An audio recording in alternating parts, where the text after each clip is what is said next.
Hi, welcome back to Movie Review Mom. Today, the movie I'm reviewing is called The Personal History of David Copperfield 2020. This movie is rated PG, family friendly. It's an hour and 59 minutes, and the Movie Review Mom grade I'm giving it is a B+. I actually really enjoyed it. First, let me give you kind of an overview in a nutshell. I'll point out some tips for parents and talk about things I liked and didn't like. So, first of all, this is kind of a dramedy, and a lot of people are describing it as self indulgent or too woke because it blends the old Charles Dickens story of Dave Copperfield with the year 2020 and political sensitivities by including a very mixed race cast. The movie is directed by Armando Iannucci, and it premiered in Canada actually last fall, and then it was released in the United Kingdom just a few weeks before the pandemic closed all theaters basically around the world.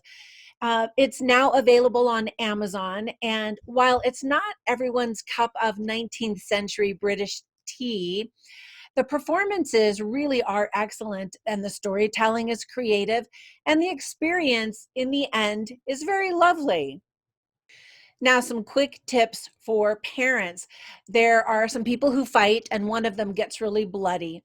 That's all the blood that you see, basically. There is some sexual innuendo, but it's very subtle and will go over the heads of most kids.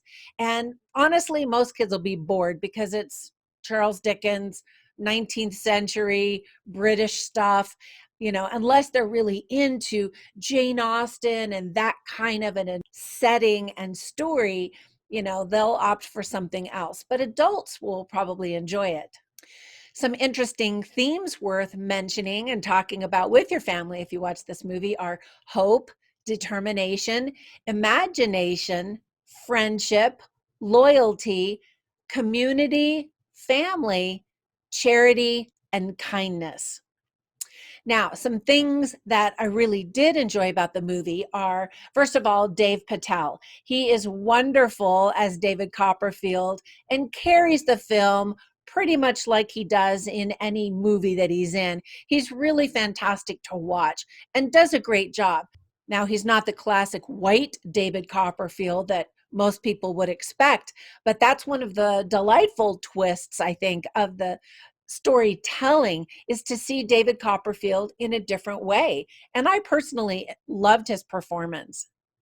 The fantastic cast also includes some award winning actors, including Tilda Swinton, Ben Whishaw, Hugh Laurie, Gwendolyn Christie, and Benedict Wong. I got a kick out of all of their performances.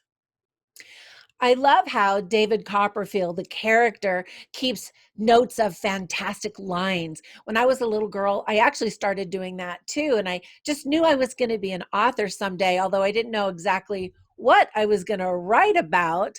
Um, you could actually find all 31 of my best-selling books on Amazon. My most recent one came out during Mother's Day and hit #1 in 3 categories and in 2 countries. So, whoop, whoop.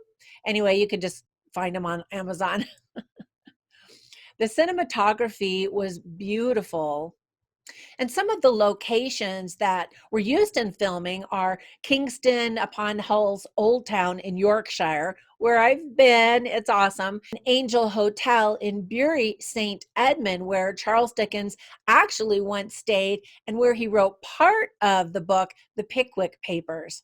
The costume design is lovely and very believable.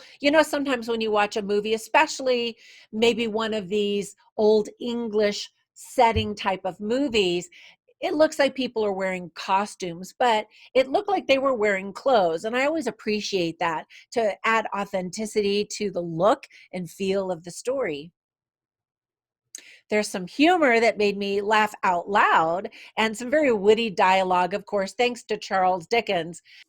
And there's a freshness about it that helps to justify its existence and keep you interested. And as I mentioned, the film boasts colorblind casting. So again, it's just a fun, new, different type of look at a story that's old and beloved.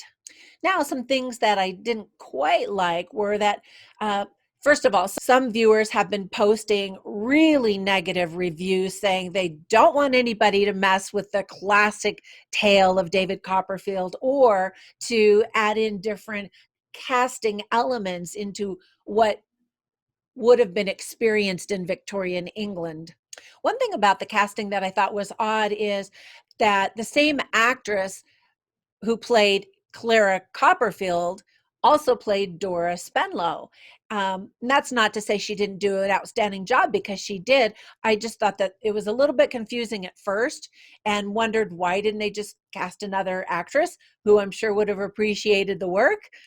Some of the humor didn't quite land. It could have been because it's Victorian England humor. For example, I didn't quite understand why no donkeys was supposed to be funny, and it's kind of a theme that runs throughout the movie. And I was like, okay, whatever. Just sort of showed uh, some quirky personalities, which is part of the story and part of the endearing quality of the story.